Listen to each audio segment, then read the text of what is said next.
Hi everybody, it's Miss Riddle again. I am reading from Junie B. Jones is a Party Animal, and we are on Chapter 5, Going at the Ball. Going to the ball, excuse me. Had to read backward, upside down backwards, Not good for old women. Remember that. All right. Lucille was sitting in the middle. She whispered real quiet to me and that Grace. Beg for my poodle, she said.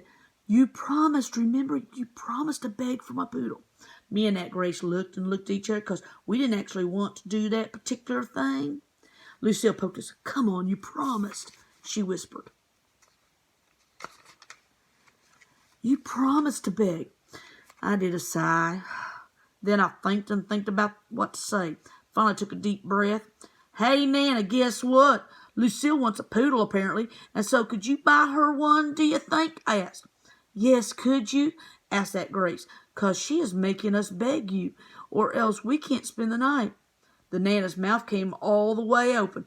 Oh, is that what this is all about, huh? Well, my granddaughter knows perfectly well that I am allergic to dogs, so you can tell Lucille that a poodle is out of the question, I'm afraid. I patted Lucille very understandingly. A poodle is out of the question, we're afraid, I said. Lucille kicked up her feet, up and down. Beg harder, she whispered. You have to beg harder. I did a frown.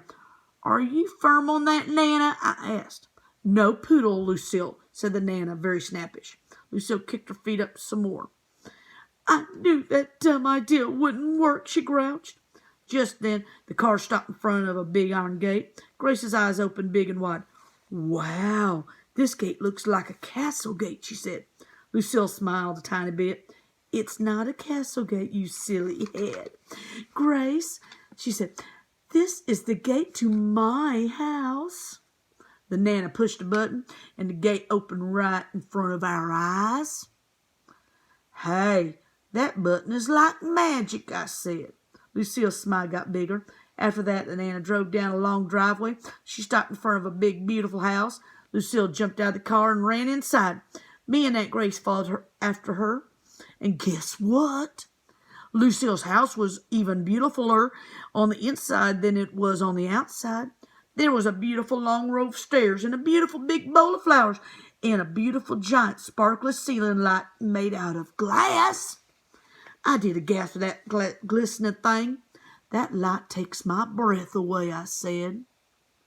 Lucille skipped all around in a circle. I sang a loud song in our ears. See, I told you I was rich. See, I told you I was rich, she sang. She made that song up, I believe. After that, she took our hands and showed us all the rooms in her house.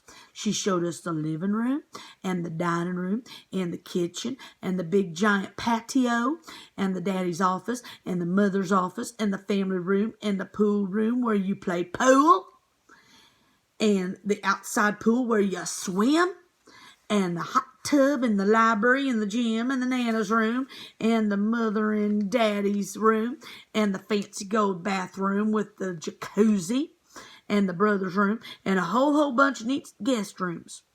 Then finally Lucille showed us her very own bedroom, and it looked like a bedroom where a princess lived. Lucille's bed had a pink frilly roof on top of it.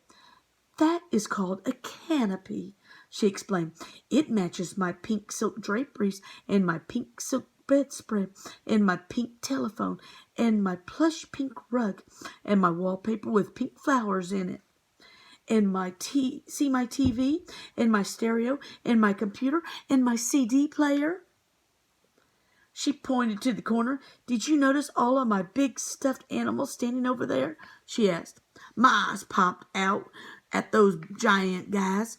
The giraffe was bigger than even me. Me and Aunt Grace ran to play with them. No, stop, don't, shouted Lucille. You're not allowed to touch them. They are just for show. Huh? Said Aunt Grace. What? I said, how come? Because they're expensive. That's how come, she said. Those animals cost my Nana a fortune. Oh, I said, kind of disappointed. Oh, said that Grace. We sit down on Lucille's bed. Lucille shouted at us again. No, get up. You're not allowed to sit there. That bedspread is just for show. Me and that Grace springed right off of there. Lucille quick smoothed the material with her hand. Don't you two know anything, she said.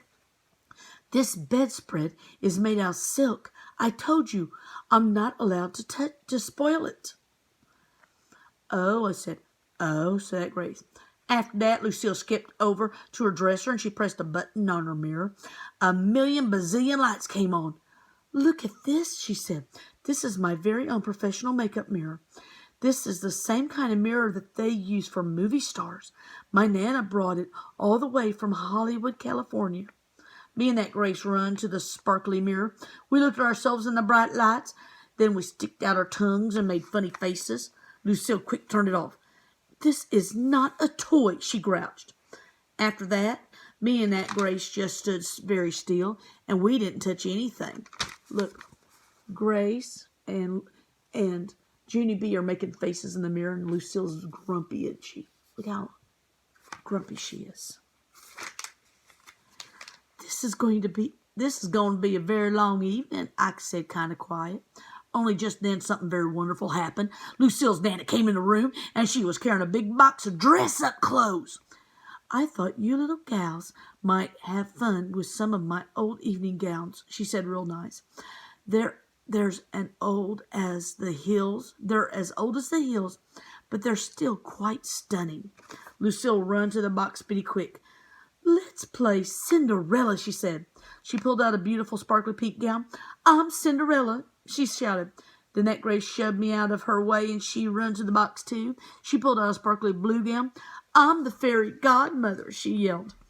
I did a huffy breath at those two, 'cause now I had to be the ugly stepsisters, apparently.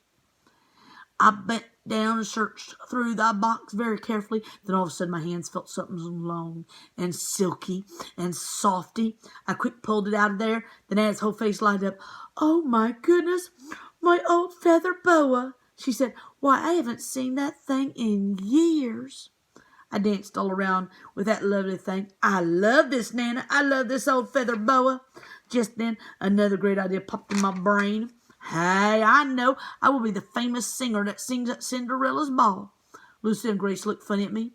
What singer? Said Lucille. There's no singer, said that Grace. I stamped my foot at them. Yes, there is. There is too a singer, and I am her. My name is Florence, the famous singer, and I'll be performing show tunes from the hit musical Annie. So there. Lucille and Grace shrugged their shoulders at me.